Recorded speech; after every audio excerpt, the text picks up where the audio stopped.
Good morning students. आज का जो हमारा टॉपिक है वो एडी करंट है। हमारी यूनिट इलेक्ट्रोमैग्नेटिक इंडक्शन। इसमें आज का जो हमारा टॉपिक है वो एडी करंट है। एडी करंट हमने इंड्यूस्ड ईएमएफ पढ़ा था, मोशनल ईएमएफ पढ़ा था। आज हम एडी करंट पढ़ रहे हैं। तो एडी करंट का दूसरा नाम मैं आपको बता देता हूं, फोकाल्ट करंट भी होता है। क्योंकि फोकाल्ट करंट के बारे में फोकाल्ट ने ही 1895 में बताया था।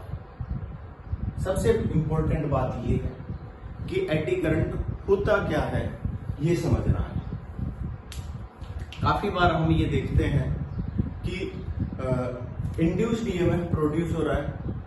हम ये देखते हैं कि जो इंड्यूस्ड ईएमएफ प्रोड्यूस हुआ है वो किसी करंट कैरिंग कंडक्टर या कॉइल के अंदर प्रोड्यूस हुआ है। अगर वो किसी मेटल शीट में प्रोड्यूस हो जाए, हो जाए तो हम उसको एडी करंट बोल देते हैं।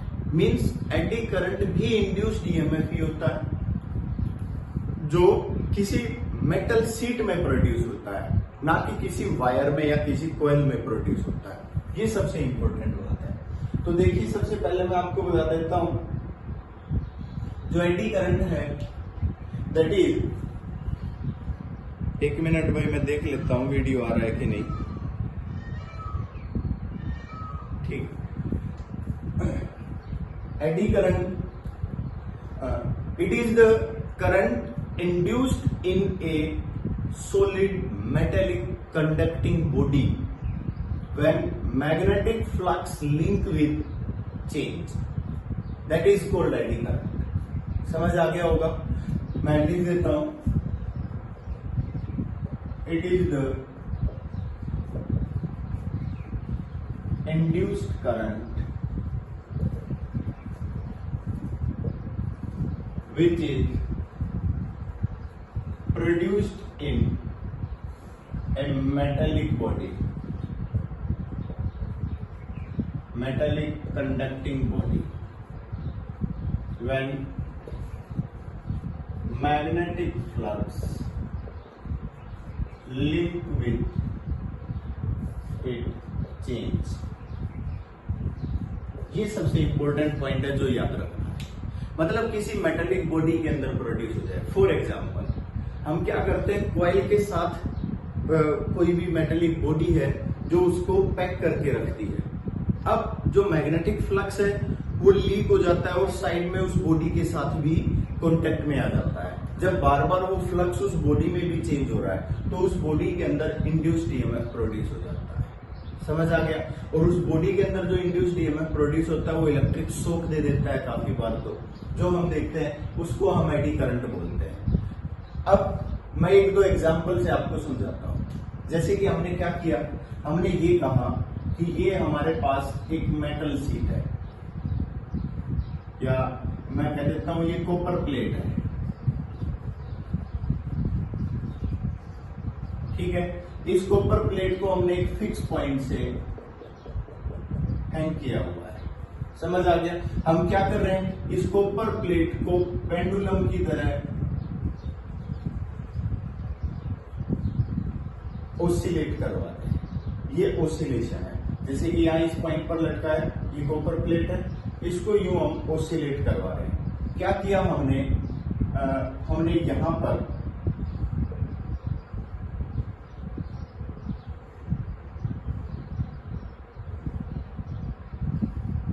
एक साउथ पोल रखा, यहां पर हमने नॉर्थ पोल रखा। मेरी बात समझ आई? ये डायग्राम किस तरह का है कि मैंने क्या किया, जैसे कि ये जो दीवार है ये साउथ पोल है, वो जो दीवार है वो नॉर्थ पोल है, उधर ऐसे। अब north to south magnetic lines जा रही है। ये जो है ये नॉर्थ पोल था, नॉर्थ से साउथ की तरफ क्या जा रहा है, मैग्नेटिक फील्ड जा रहा है, मैग्नेटिक लाइंस जा रही है, इनके बीच में एक ये जो प्लेट है इसको लटका दिया गया। क्लियर? अब इस प्लेट को उधर नॉर्थ पोल इधर साउथ पोल, अब ऐसे यूं फिक्स पॉइंट पर यूं लटका दिया गया। अब हम क्या कर रहे हैं, इसको पेंडुलम की तरह यूं ऑसिलेट करवा रहे हैं। अब ये प्लेट क्या हो रही है, पेंडुलम की तरह यूं ऑसिलेट कर रही है। ठीक है, अब क्या होगा, जब ये प्लेट बार बार यूं ऑसिलेट करेगी, आपको पता है ये उधर जाएगी फिर वापस आएगी, फिर इधर जाएगी अगेन वापस आएगी, ऐसे यूं ऑसिलेट कर रही है। क्या होगा, हम क्या देखते हैं, हम ये देखते हैं कि यहां पर डैम्प्ड ऑसिलेशन होता है, डैम्प्ड ऑसिलेशन। और ये डैम्प्ड ऑसिलेशन क्यों हुआ, ये कब होता है, जब केवल मैग्नेटिक फील्ड दिया जाता है। अगर मैग्नेटिक फील्ड नहीं देते हैं तो ऑसिलेशन होता है, जैसे ही मैग्नेटिक फील्ड देते हैं तो डैम्प्ड ऑसिलेशन होता है। इसका मतलब मैं आपको ये बताना चाहता हूं कि जैसे ही ये प्लेट इसके बीच में से यूं जाती है तो मैग्नेटिक फ्लक्स कट होता है, और मैग्नेटिक फ्लक्स कट होने की वजह से क्या होता है कि मैग्नेटिक फ्लक्स कट होने की वजह से इस कॉइल के अंदर इंड्यूस्ड ईएमएफ प्रोड्यूस हो जाता है जो मैग्नेटिक फ्लक्स का अपोज करता है। और हम देखते हैं कि इसके अंदर इंड्यूस्ड ईएमएफ इस डायरेक्शन में प्रोड्यूस हो जाता है और वो इसका अपोज करता है, इसके मोशन का अपोज करता है और इसको रोक देता है, डैम्प्ड ऑसिलेशन। इसी एक्सपेरिमेंट को एक अलग तरीके से दोहराया गया, क्योंकि काफी बार ऐसा होता है कि हमारे पास जो एडी करंट है वो अनवांटेड तरीके से लिया जाता है, मतलब हमें नहीं चाहिए फिर भी प्रोड्यूस हो गया। और काफी बार हम उसका बहुत अच्छे से प्रैक्टिकली भी यूज कर लेते हैं, एक्सपेरिमेंटल यूज कर लेते हैं। तो जरूरी नहीं कि हर जगह पर एडी करंट का अच्छा यूज हो, और ये भी जरूरी नहीं है कि हर जगह पर अनडिजायरेबल जगह पर भी ये प्रोड्यूस हो जाए, हर जगह पर अच्छे काम के लिए यूज हो या हर जगह पर गलत काम के लिए यूज हो, ऐसा नहीं है। तो डिजायरेबल और अनडिजायरेबल दोनों जगह पर प्रैक्टिकल यूज के लिए भी हो जाता है और अनडिजायरेबल भी एडी करंट प्रोड्यूस हो जाता है। तो मान लीजिए काफी बार हम ये सोचते हैं कि यहाँ पर तो ये बहुत जबरदस्त डैम्प ऑसिलेशन है, अगर हमने इसको कम करना है, रोकना है, तो क्या करेंगे। हमने क्या किया, मेटल शीट को है ना एक अलग तरीके से काट दिया, हमने मेटल शीट को ऐसे काट दिया, ठीक है, यू बीच में से ये पार्ट काट कर अलग कर दिया। ठीक है, अब इस प्लेट को हमने यहां पर एक फिक्स पॉइंट पर लटकाया और फिर हमने ये कहा कि भाई एक जो ये हमारे पास क्या है, साउथ पोल, और ये हमारे पास क्या है, नॉर्थ पोल। ठीक है, ये नॉर्थ ये साउथ, और अब इसको पेंडुलम की तरह यूज किया गया। ये भी हमारे पास कॉपर प्लेट है और कॉपर प्लेट की हमने कटिंग कर दी है, क्योंकि ये भी हम एक एक्सपेरिमेंट ही कर रहे हैं। जब इसको यूं पेंडुलम की तरह ऑसिलेट कराया जाता है तो ये ऑसिलेट होती है, मैग्नेटिक फील्ड भी है, ऑसिलेट हो रही है और डैम्प भी हो रही है, बट इसमें जो डैम्पिंग फोर्स है वो इस डैम्पिंग फोर्स से कम है। इसका डैम्पिंग फोर्स इस डैम्पिंग फोर्स से कम लगा। क्यों लगा, उसका रीजन है, यहां पर भी इंड्यूस्ड ईएमएफ प्रोड्यूस हो, जब यहां पर भी इंड्यूस्ड ईएमएफ प्रोड्यूस हुआ तो उस इंड्यूस्ड ईएमएफ की डायरेक्शन भी हमने यूं बताई, बट वो ऐसे प्रोड्यूस हुआ। क्यों, क्योंकि हमने इसको काटा हुआ है, वो एक सीधी प्लेट थी तो उसमें इंड्यूस्ड ईएमएफ कम प्रोड्यूस हो रहा था, समझ आ गया। और इसमें इंड्यूस्ड ईएमएफ की लेंथ देखेंगे, करंट की लेंथ देखेंगे तो बहुत ज्यादा हो गई। देखिए, इसका मतलब इस करंट की जो लेंथ बढ़ी है उससे इसका रेजिस्टेंस इंक्रीज हो गया, और रेजिस्टेंस इंक्रीज हो गया तो इंड्यूस्ड करंट डिक्रीज हो गया। इंड्यूस्ड करंट डिक्रीज हो गया, क्यों, क्योंकि ये करंट की जो लेंथ है ये कितनी ज्यादा है, इसके कंपैरिजन में अगर आप उसको देखोगे तो बहुत ज्यादा है। समझ आ गया, यहां पर क्या हो गया, हाई रेजिस्टेंस हो गया, क्योंकि लेंथ ज्यादा है। हाई रेजिस्टेंस की वजह से जो इंड्यूस्ड करंट है वो डिक्रीज हो गया, और हमारा जो डैम्प्ड ऑसिलेशन था वो भी हमारा डिक्रीज हो गया। मतलब पहले हमारा जो डैम्प्ड ऑसिलेशन था वो बहुत तेजी से लग रहा था और इसमें बहुत तेजी से नहीं लग रहा है। तो काफी बार अनडिजायरेबल जगह पर यूज होता है तो हम इस तरह की टेक्निक भी यूज करते हैं। समझ आ गया होगा। अब जो हमने ये पढ़ा है, एक मैं आपको बता देता हूं, एक सिलेंडर वाला है, जैसे कि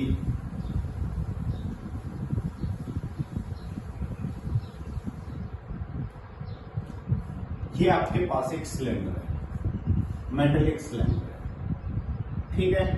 अब ये जो सिलेंडर है ना, इसके ऊपर एक ढक्कन रखा हुआ है, इसका लाइट मेटेलिक कवर। क्लियर? क्या किया, इस सिलेंडर पर हमने एक कॉइल बनाई और इस कॉइल के साथ हमने एसी करंट को जोड़ दिया। एसी करंट के बारे में मैं आपको बता चुका हूं, पिछली ही क्लास में हमने एसी करंट पढ़ा था। और जब हमने ये एसी करंट पढ़ा था तो इसमें क्या पढ़ा था भाई, हमारे पास यू साइकिल जाएंगे ऐसे।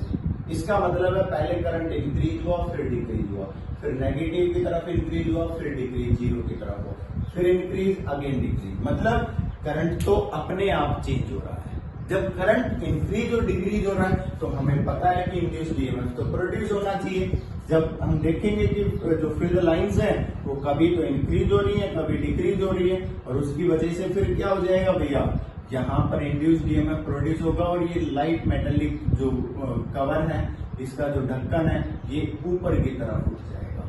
क्यों? क्योंकि यहाँ पर इंड्यूस्ड ईएमएफ प्रोड्यूस होगा जो अपोजिट डायरेक्शन में होगा।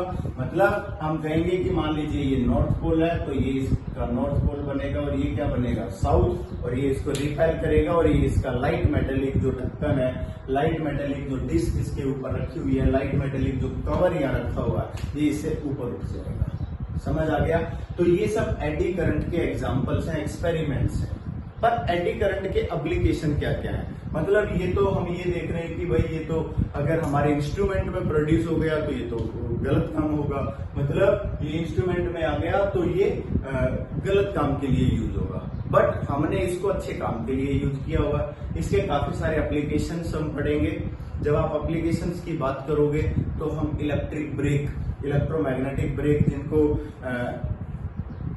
इलेक्ट्रिक ब्रेक बोलते हैं, उसके अंदर यूज करते हैं। आपने नाम सुना होगा कि इलेक्ट्रिक ब्रेक का नाम हर जगह पर लिया जाता है कि ट्रेन वगैरह के अंदर या फिर जहां पर भी ड्रम का यूज किया जाता है वहां पर इलेक्ट्रिक ब्रेक का यूज किया जाता है। फॉर एग्जांपल जैसे कि हम कहेंगे कि ये मेटालिक व्हील है। अब क्या होगा, हम क्या करते हैं कि इंड्यूस्ड हम वहां पर मैग्नेटिक दो नॉर्थ और साउथ पोल लगा देते हैं। एक तरफ नॉर्थ पोल लगाया, एक तरफ साउथ पोल। अब इनके बीच में देखा जाएगा, ये इलेक्ट्रिक ब्रेक का मतलब है कि यहाँ पर जो ये नॉर्थ और साउथ पोल हैं, ये हमारे पास परमानेंट मैग्नेट नहीं होते हैं, ये हमारे पास इलेक्ट्रोमैग्नेट होते हैं। इलेक्ट्रोमैग्नेट से जैसे ही हम ऑन करेंगे तो ये मैग्नेट बन जाएंगे, नॉर्थ और साउथ पोल मैग्नेट बन गए। अब क्या होगा, व्हील रोटेट कर रहा है, जैसे ही व्हील रोटेट कर रहा है तो इनके फ्लक्स को क्या करेगा, कट करेगा, और इसमें क्या हो जाएगा, इंड्यूस्ड ईएमएफ प्रोड्यूस हो जाएगा। और ये इंड्यूस्ड ईएमएफ प्रोड्यूस होगा, ये तो अपोजिट डायरेक्शन में प्रोड्यूस होगा, और ये इसके मोशन का क्या करेगा, अपोज कर देगा। मोशन का क्या कर देगा, अपोज, और ब्रेक लग जाएंगे, ये इसको रोक देगा। समझ आ गया? ये होता है इलेक्ट्रिक ब्रेक। इसी तरह एक आता है इंडक्टेंस फर्नेंस, ये तो इलेक्ट्रिक ब्रेक के बारे में मैंने बताया था।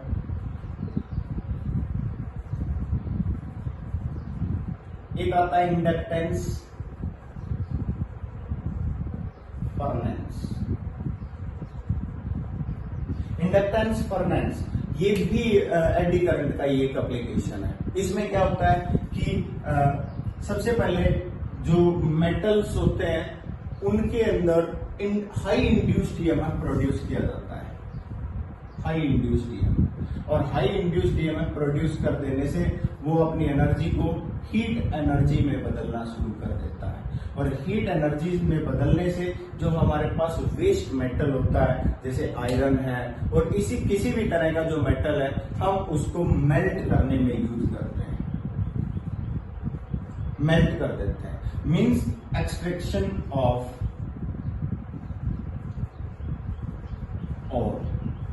और मेटल एक्सट्रैक्शन के लिए भी हम इसका यूज करते हैं। हम उनको मेल्ट कर देते हैं, हाई इंड्यूस्ड ईएमएफ प्रोड्यूस करते हैं। हाई इंड्यूस्ड ईएमएफ से उसके अंदर हाई हीट एनर्जी प्रोड्यूस हो जाती है, जिससे वो जो मेटल है वो मेल्ट हो जाता है। इस प्रोसेस को हम इंडक्टेंस फर्नेंस बोलते हैं। स्पीडोमीटर के अंदर यूज करते हैं। स्पीडोमीटर का मतलब क्या है कि स्पीड बताता है। कैसे कि कार कितनी स्पीड से चल रही है या बाइक कितनी स्पीड से चल रही है। उसमें क्या होता है कि जो मैग्नेट है, परमानेंट मैग्नेट लगाई गई। अब कार का जो व्हील है या कोई भी गाड़ी का जो व्हील है वो रोटेट कर रहा है, और वो जितनी तेजी से रोटेट करेगा उतना ही इंड्यूस्ड ईएमएफ प्रोड्यूस करेगा, और उस इंड्यूस्ड ईएमएफ को हम रीडिंग में शो कर देते हैं। समझ आ गया। और इस तरह के काफी सारे एप्लीकेशन है। इंडक्शन मोटर के अंदर यूज किया जाता है, एनर्जी मीटर के अंदर यूज किया जाता है, और ये काफी सारे इसके एप्लीकेशन है जहां पर आप एडी करंट का यूज करते हो। ठीक है भाई, तो यहां तक तो हमने आपको एडी करंट के बारे में बताया था। अब आगे जो मैं आपको बता रहा हूं, एडी करंट के आगे जो हम पढ़ेंगे वो हम इंडक्टेंस पढ़ेंगे। अगला जो हमारा टॉपिक होगा वो सेल्फ इंडक्टेंस होगा, और उसके बाद हम म्यूचुअल इंडक्टेंस पढ़ेंगे। ठीक है भाई, तो देखिए अगला जो हमारा टॉपिक है वो सेल्फ इंडक्टेंस है।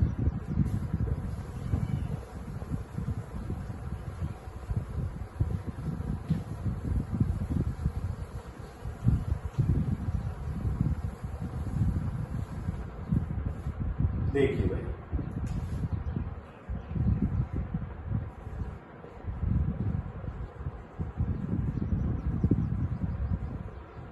सबसे पहले तो मैं एक छोटा सा डायग्राम बनाऊंगा, और उसके बाद मैं आपको इसकी स्टेटमेंट बताऊंगा, क्योंकि इसके नाम से पता चलता है। मैंने क्या कहा कि हम एक कॉइल ले लेते हैं, इस कॉइल को एक बैटरी के साथ कनेक्ट कर रहा हूं। ये हमारे पास बैटरी है। यहां पर मैं एक स्विच लगा रहा हूं, की बोलते हैं इसको, इसके साथ मैं कनेक्ट कर रहा हूं। अब इसमें कोई करंट पास नहीं हो रहा है अभी तक। एक मिनट, ठीक है। अब इसमें कोई करंट पास नहीं हो रहा है।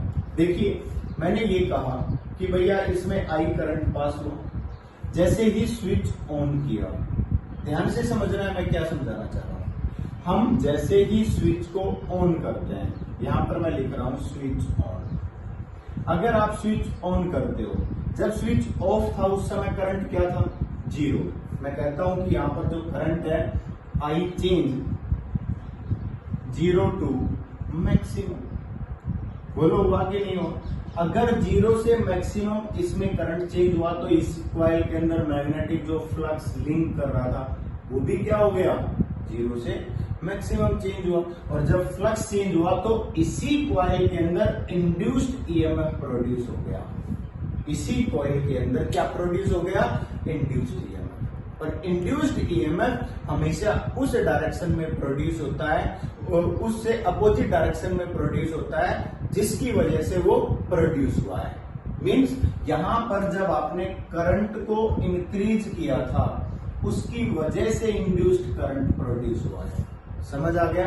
मींस अगर हमारे करंट की इंक्रीजिंग डायरेक्शन उधर है तो ये इसका क्या करेगा? अपोज करेगा, क्योंकि इसी की वजह से इंड्यूस्ड करंट प्रोड्यूस हुआ है। मींस यहां पर एक वर्ड लिखा हुआ है सेल्फ। सेल्फ इंडक्टेंस और सेल्फ इंडक्शन भी बोल सकते हो आप इसको। इसका मतलब ये है कि induced EMF produced in a coil self itself, that is, it is the phenomena of production of induced EMF in a coil when changing current pass through it. समझ आ गया?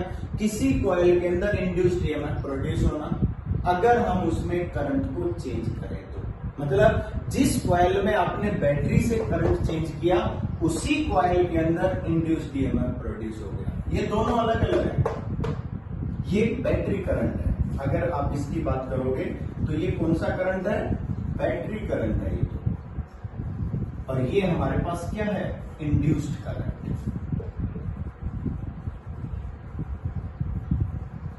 समझ आ गया होगा?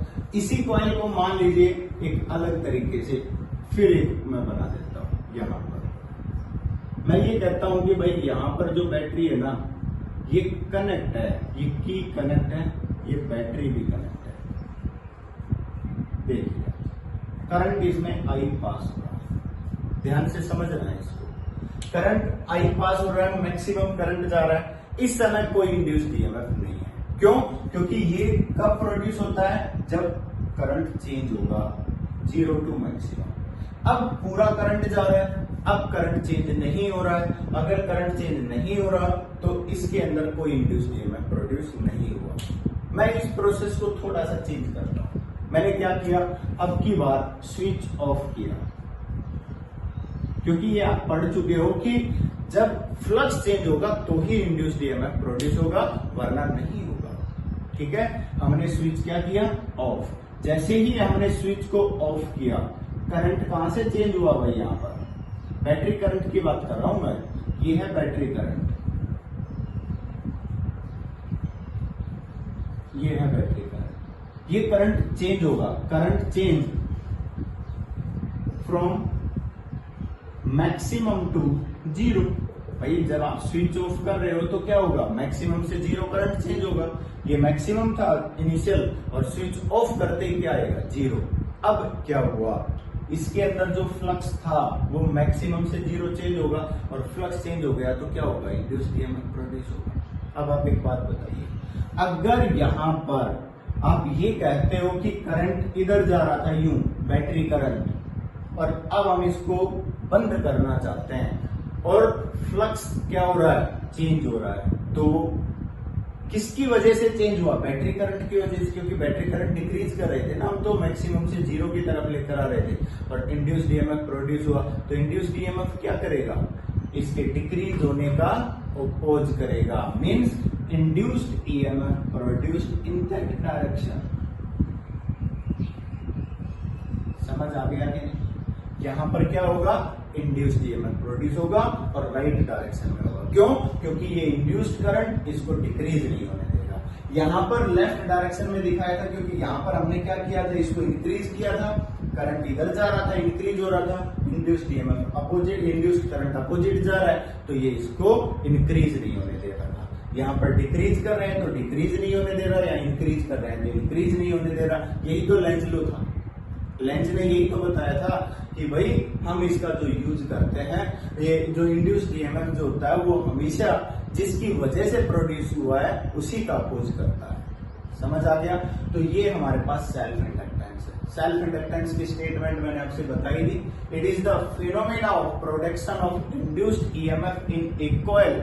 It is the phenomena of production of induced EMF in a coil when changing current pass through it. जब इसी के अंदर जो करंट पास किया गया है, जो इसी के अंदर जो करंट चेंज किया गया है, उसी की वजह से इसी कॉइल के अंदर इंड्यूस्ड ईएमएफ प्रोड्यूस हो जाए, उसको हम क्या बोल देते हैं, सेल्फ इंडक्शन। समझ आ गया होगा? दोनों डायग्राम समझ गए होंगे। अब उसके बाद मैं आपको बताता हूं, थोड़ा आगे बढ़ देते हैं। चलो यहीं पर मैं लिख देता हूं हमारा जो बेसिक लॉजिक है। हम क्या कह रहे हैं, यहां पर जो फ्लक्स है, ये जो फ्लक्स चेंज हो रहा है, that directly proportional to current. यहां पर जो हमारा फ्लक्स है that is directly proportional to क्या है, करंट है। इसका मतलब आप क्या समझ रहे हो, मैं आपको ये बता देता हूं कि यहां पर जो फ्लक्स चेंज हुआ था उसी की वजह से इंड्यूस्ड ईएमएफ प्रोड्यूस हुआ है ना। हम केवल उसको कंप्लीट पढ़ना चाहते हैं बस। देखिए ध्यान से, phi is directly proportional to I. जितना करंट इंक्रीज होगा उतना फ्लक्स इंक्रीज हो जाएगा, जितना बैटरी करंट डिक्रीज होगा उतना ही फ्लक्स डिक्रीज हो जाएगा। ये कहता है phi is equal to L I. Phi is equal to क्या हो गया, एल आई हो गया। यहां पर हमने क्या कहा भाई, L is constant of proportionality. ये क्या है हमारे पास, कांस्टेंट ऑफ प्रोपोर्शनलिटी है, कॉल्ड सेल्फ इंडक्शन या इंडक्टेंस, और इसको कोफिशिएंट ऑफ सेल्फ इंडक्टेंस भी बोलते हैं, कोफिशिएंट ऑफ सेल्फ इंडक्टेंस। और कैपिटल एल से डिनोट किया जाता है, स्मॉल एल से नहीं। ये बात याद रखिए, कैपिटल एल। समझ आ गया? इसको क्या बोला जाता है, कोफिशिएंट ऑफ सेल्फ इंडक्टेंस। समझ आ गया होगा? अब ध्यान से देखिए, अगर मैं यहां पर कहूं phi is equal to L I, हमारे पास ये फॉर्मूला बन गया। यही हमारे पास सेल्फ इंडक्टेंस है, हम इसको एल से डिनोट करते हैं, मैंने यहां पर लिख दिया है। ठीक है? अब ध्यान से देखिए, मैंने ये कहा कि मान लीजिए आपसे ये कहा जाए कि सेल्फ इंडक्टेंस को डिफाइन करिए, तो देखिए हमारे पास केवल और केवल मैथमेटिकल टर्म है डिफाइन करने के लिए। मैं क्या कहता हूं, if I is equal to 1 ampere, हमने क्या कहा, if I is equal to 1 ampere, कि हमारे पास जो करंट है वो 1 एम्पियर है, then phi is equal to क्या हो जाएगा, मैं डेफिनेशन बता रहा हूं, मैंने क्या कहा, self inductance, coefficient of self inductance in a coil is equal to magnetic flux, phi is equal to, phi लिखा हुआ है, is equal to magnetic flux when 1 ampere current given to the coil, क्योंकि I क्या है हमारे पास, battery current था ना, ये हमने इस कॉइल को दिया, जब 1 एम्पियर करंट हम इस कॉइल को देंगे तो इसमें जो फ्लक्स प्रोड्यूस होगा ना, उतनी ही इस कॉइल की सेल्फ इंडक्टेंस होगी। मींस सेल्फ इंडक्टेंस एक कांस्टेंट नहीं है, ये चेंज हो जाता है, ये किस किस पॉइंट पर डिपेंड करता है ये हम आगे पढ़ेंगे। समझ आ गया होगा कि जब आप इस बैटरी इस कॉइल के अंदर 1 एम्पियर करंट देते हो तो इसके अंदर जो फ्लक्स प्रोड्यूस हुआ उसके मैग्नीट्यूड के इक्वल इसका सेल्फ इंडक्टेंस होगा, ये इसकी स्टेटमेंट है। पर एक बात और ध्यान से देखिए भाई, हमने तो इंड्यूस्ड ईएमएफ भी तो पढ़ा था यहाँ पर। इंड्यूस्ड ईएमएफ क्या होता है, E is equal to minus d phi upon D t, लिख सकते हैं भाई, E is equal to minus d phi upon D t. हमने क्या कहा भाई, E is equal to minus d by d t, phi is equal to क्या है हमारे पास, एल आई, पढ़ा है कि नहीं, ये वैल्यू हम यहाँ पुट कर देते हैं, phi is equal to L I, L बाहर आ गया, क्या आ गया हमारे पास, D I upon D T. ये भी हमारे पास एक फॉर्मूला है, काफी जगह पर हम इसका यूज करेंगे, सेल्फ इंडक्टेंस के जो भी न्यूमेरिकल बनेंगे उनके अंदर हम इसका यूज करेंगे। तो देखिए मैंने कहा if d I upon D t is equal to 1 ampere per second, यहां पर क्या है, rate of change of current,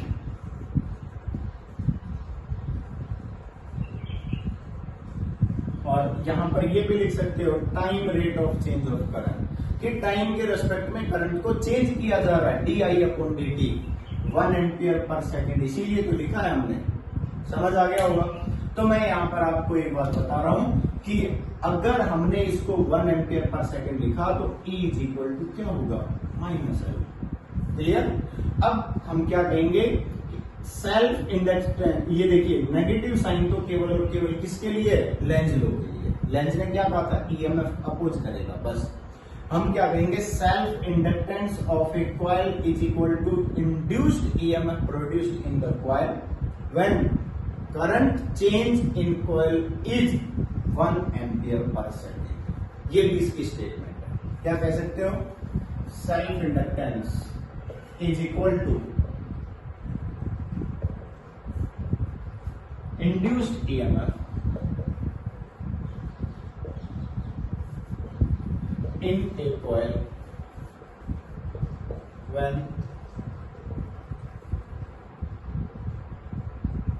change in current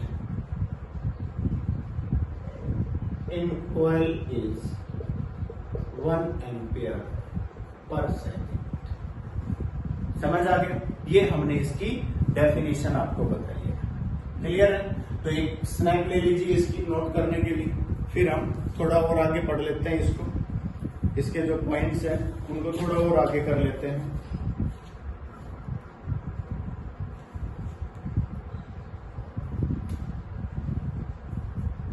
अब अगला जो पॉइंट है वो आप यहां से, मैं आपको एक इसकी यूनिट और डायमेंशनल फॉर्मूले के बारे में और बता देता हूं, फिर हम इसकी कंप्लीट वैल्यू भी निकाल कर दिखाएंगे। ठीक है।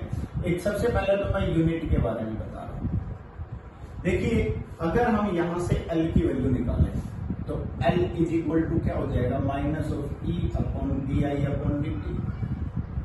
हो गया भाई। E ईएमएफ है तो यूनिट क्या हो गई, volt. D I upon D T unit क्या हो गई, एम्पियर पर सेकेंड। मतलब क्या कह सकते हो, वोल्ट सेकेंड पर एम्पियर, ऐसे भी लिख सकते, समझ आ गया। बट इसकी जो मेन यूनिट है ऐसा यूनिट, इसको हम लिखते हैं हेनरी से। किससे लिखते हैं भैया? हेनरी से लिखते हैं, समझ आ गया होगा। इसकी जो यूनिट है वो क्या होती है? हेनरी होती है। अब आपसे कहा जाए कि भाई डायमेंशनल फॉर्मूला बताइए, तो डायमेंशनल फॉर्मूला भी आप बना सकते हो।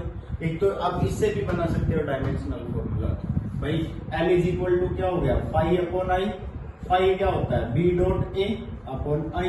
B magnetic field, magnetic field के लिए आप F upon Q B sine theta लिख सकते हो, इंटू ए अपॉन आई हो गया। फोर्स का dimensional formula M1 L1 T minus 2। Charge का क्या होता है? AT। वेलोसिटी का L1 T minus 1 sine theta dimensionless. A area है, L2 अपॉन आई करंट है, करंट का क्या लिखते हैं? ए लिखते हैं। तो ये इसका सॉल्यूशन कर लीजिए, क्या हो जाएगा? M1 L2 T minus 2 A minus 2। ये आपके पास इसका डायमेंशनल फॉर्मूला है। क्योंकि देखिए ये तो कैंसिल हो गया, यहाँ से ये दोनों कैंसिल हो गए, अकेला M1 बचा, या L2 बचा, या T माइनस 2 बचा, और A माइनस 2। क्लियर है? ये इसका डायमेंशनल फॉर्मूला है। तो ये सब छोटे छोटे पॉइंट थे जो हमने इसके अंदर पढ़ लिए हैं बेटा। अब उसके बाद मैं आपको बता देता हूं कि एक दो अगर हम सेल्फ इंडक्टेंस के बारे में कंप्लीट पढ़ें और इसका एक्सप्रेशन फाइंड आउट करें कि किस किस पॉइंट पर डिपेंड करता है, तो वो कैसे फाइंड आउट करेंगे। ठीक है, चलो देखिए।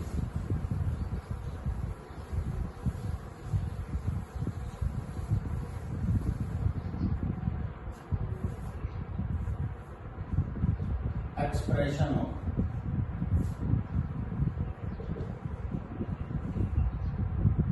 Self inductance.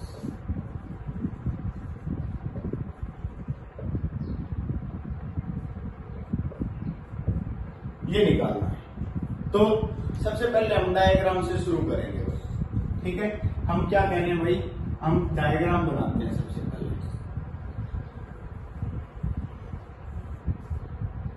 देखिए यहां पर हम बैटरी कनेक्ट करेंगे, समथिंग जो भी है, एक की कनेक्ट करेंगे इसको। देखिए सबसे पहली बात हम इस कॉइल के बारे में लिखेंगे भाई। लेंथ ऑफ कॉइल बता देते हैं कि स्मॉल एल, क्योंकि कैपिटल एल तो सेल्फ इंडक्टेंस है। फिर यहां पर नंबर ऑफ टर्न्स है, तो number of turns per unit length.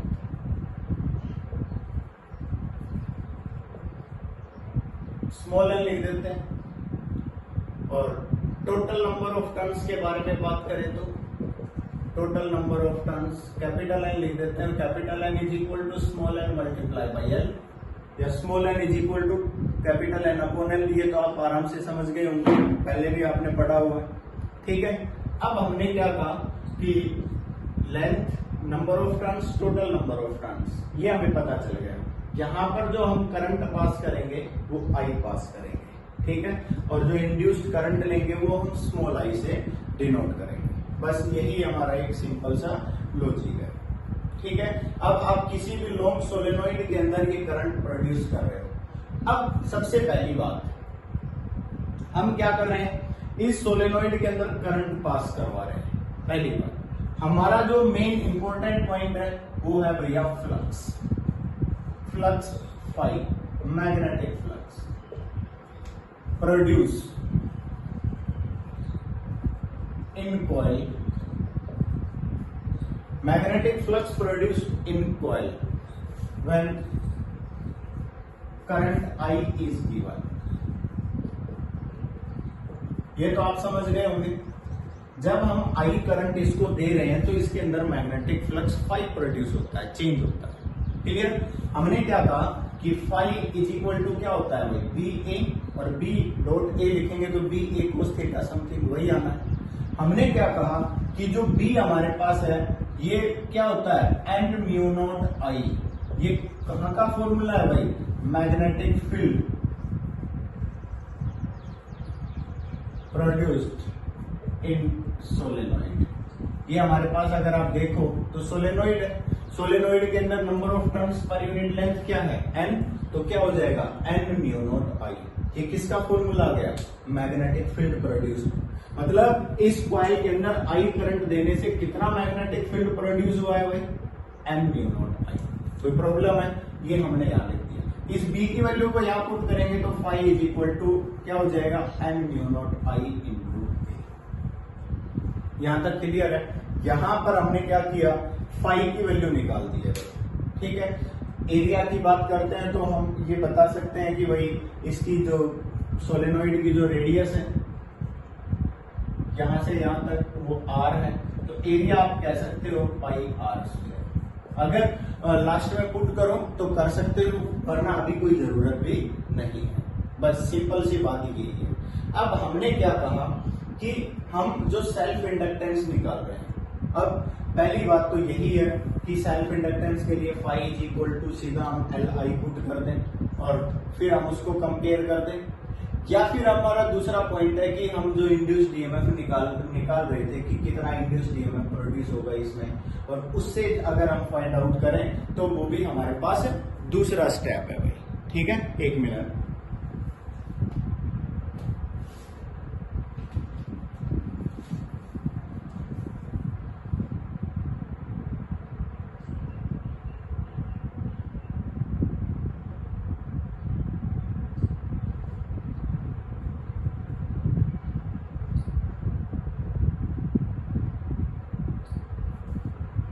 चलो देखिए भाई, अब मैं आपको बता रहा हूं कि यहां पर अगर हम जो देखते हैं ये फाई प्रोड्यूस हुआ है, बट हम जो जिक्र कर रहे हैं वो इंड्यूस्ड ईएमएफ का जिक्र कर रहे हैं। किसका जिक्र कर रहे हैं, induced EMF produced in a coil. वो किसकी वजह से प्रोड्यूस हुआ है। अगर हम उस इंड्यूस्ड ईएमएफ का जिक्र करें यहां पर, तो ये जो टोटल मैग्नेटिक लाइंस है वो हर एक कॉइल में चेंज हुई है। वो मैं किसकी बात कर रहा हूं, यहां पर मैं उस फ्लक्स की बात कर रहा हूं जो फ्लक्स हर एक कॉइल में चेंज हो रहा है। हम क्या कहेंगे, here induced EMF produced in coil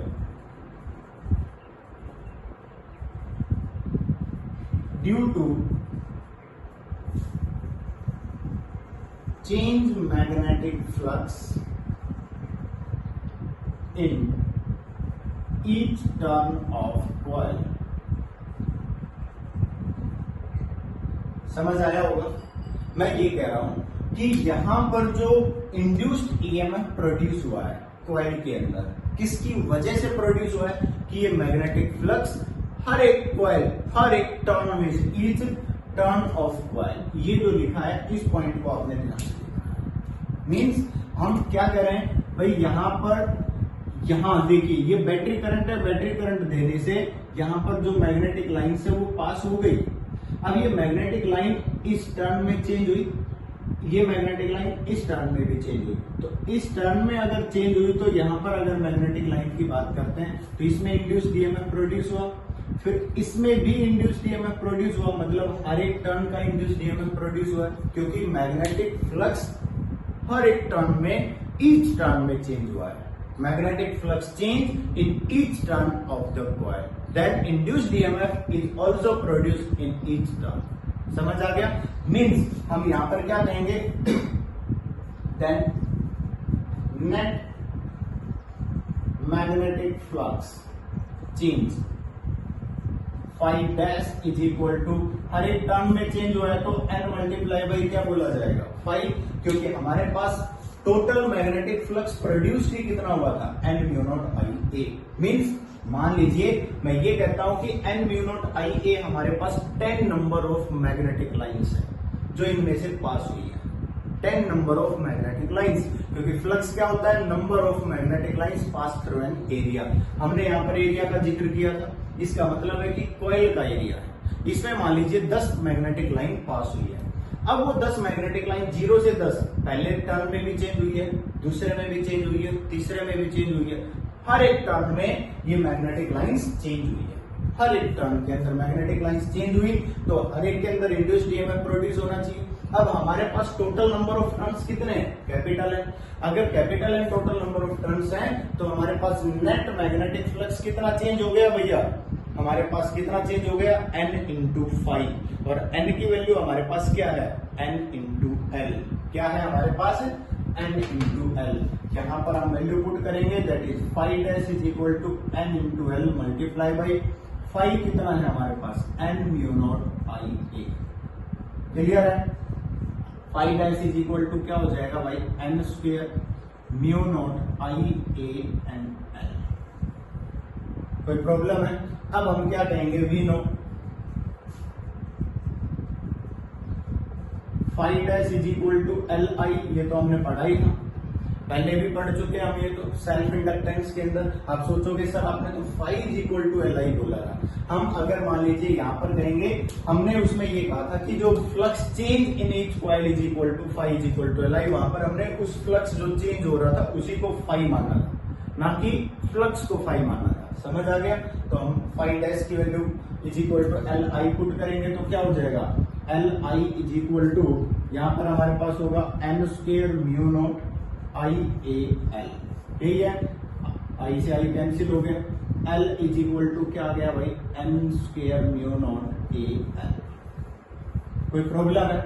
आपको पता है N is equal to capital N upon L कह सकते हो। ये वैल्यू यहां पुट करेंगे तो क्या हो जाएगा, L is equal to capital N upon L whole square mu naught A L. Clear है। तो क्या आ जाएगा हमारे पास एक और formula, N square mu naught A upon L, क्योंकि बेटा एक एल कैंसिल हो जाएगा क्योंकि N square upon L square कहोगे। तो ये दोनों फॉर्मूले हैं। यही मैं आपको समझाना चाह रहा था कि जो हमने ये मैग्नेटिक सेल्फ इंडक्टेंस जो हमने लिखा है, इस सेल्फ इंडक्टेंस की जो वैल्यू है वो किस किस पॉइंट पर डिपेंड कर रही है। समझ आ गया। तो जो सेल्फ इंडक्टेंस है वो क्या है, N square mu naught A by L and total number of turns. अगर आप number of turns per unit length लेते हो तो small N square mu naught A L. Point clear है। अब मैं आपको ये बता रहा हूं कि ये सेल्फ इंडक्टेंस है, तो आपसे ये पूछा जाएगा self inductance depends on what factors. ये आपके पास कॉइल है, इसके किस किस फैक्टर पर डिपेंड करता है। तो आप ये कहेंगे कि ये ज्योमेट्रिकल फैक्टर्स पर डिपेंड करता है। ज्योमेट्रिकल फैक्टर्स कौन कौन से पॉइंट पर डिपेंड करता है, self inductance depends on number of turns per unit length square, या फिर टोटल नंबर ऑफ टर्न्स लिख दीजिए, square of the total number of turns लिखा हुआ है कि नहीं। दूसरा क्या लिख सकते हो, self inductance is depends on area of the coil, pi R square लिख सकते थे, रेडियस की टर्म में बता सकते थे, बट सीधा आप एरिया भी लिख सकते हो। Area of the coil, area of cross section of the coil. Clear.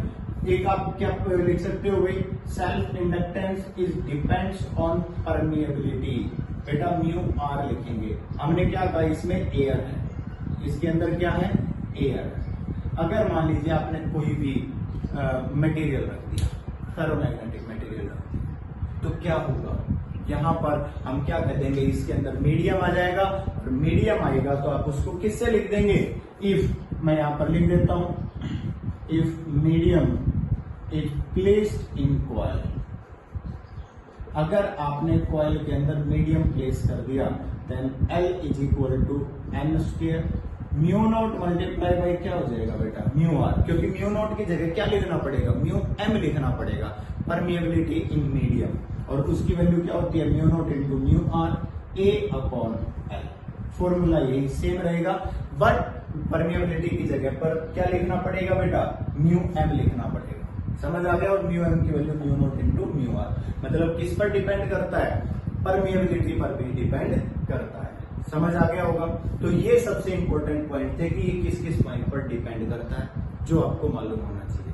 अब मैं आपको एक दो इसके न्यूमेरिकल बताता हूं जो जरूरी है। एक स्नैप लेना चाहते हो तो स्नैप ले लीजिए आप।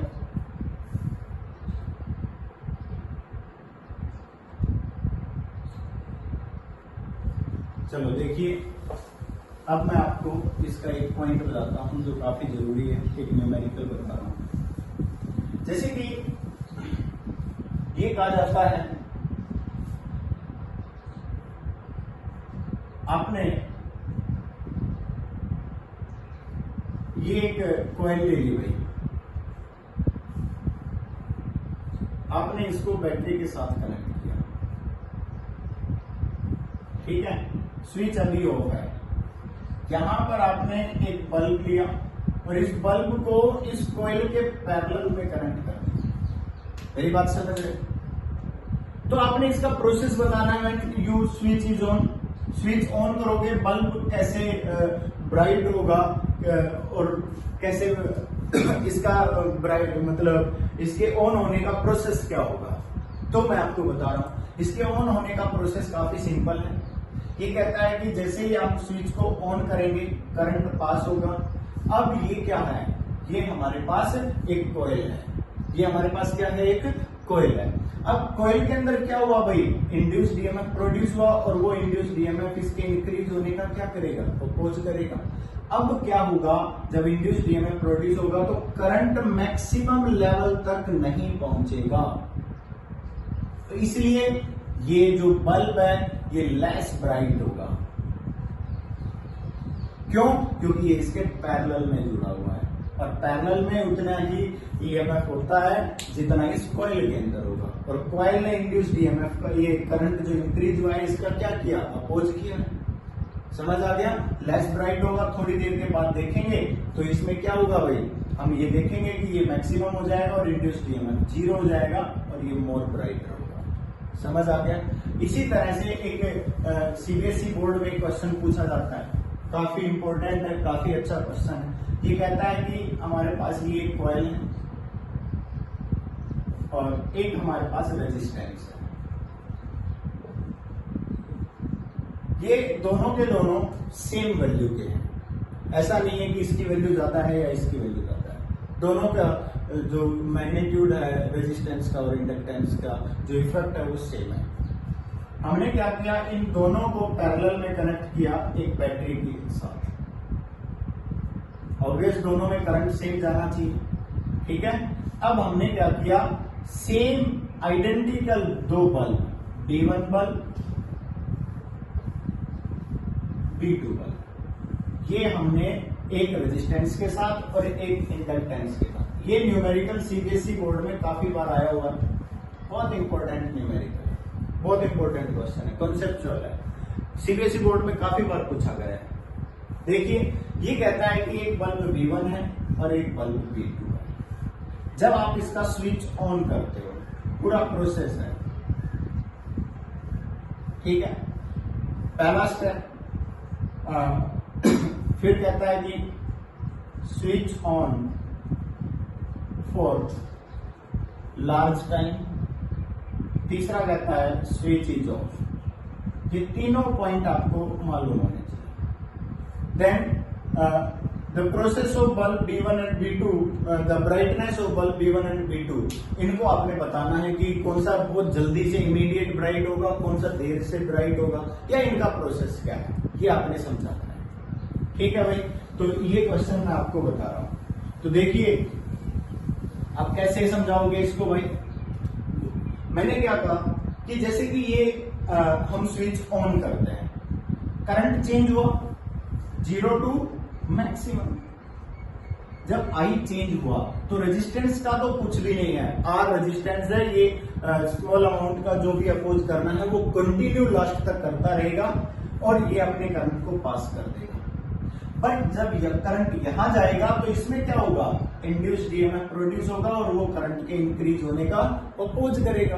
मतलब करंट देखा जाए तो बी में क्या होगा, लेस, और B2 में क्या होगा, लार्ज या ग्रेटर। समझ आ गया होगा, क्योंकि इसमें इंड्यूस डीएमएफ प्रोड्यूस हो गया और इसमें नहीं हुआ। तो क्या होगा, ये तो लेस ब्राइट होगा, ये मोर ब्राइट होगा, ठीक है। कुछ देर तक लाइट कंटिन्यू देने से, स्विच ऑन रखने से इंड्यूस डीएमएफ की वैल्यू क्या हो जाएगी, 0, क्योंकि फ्लक्स तो जितना चेंज होना था वो तो 0 से मैक्सिमम पहुंचते पहुंचते हो चुका। मतलब हमने जैसे ही स्विच ऑन किया दोनों सेम पावर के थे, सेम आइडेंटिकल बल्ब थे। ये एकदम से ब्राइट हो गया और ये धीरे धीरे ब्राइट हुआ है, मतलब लेस ब्राइट था। थोड़ी देर के बाद देखते हैं दोनों इक्वल ब्राइटनेस से होते हैं।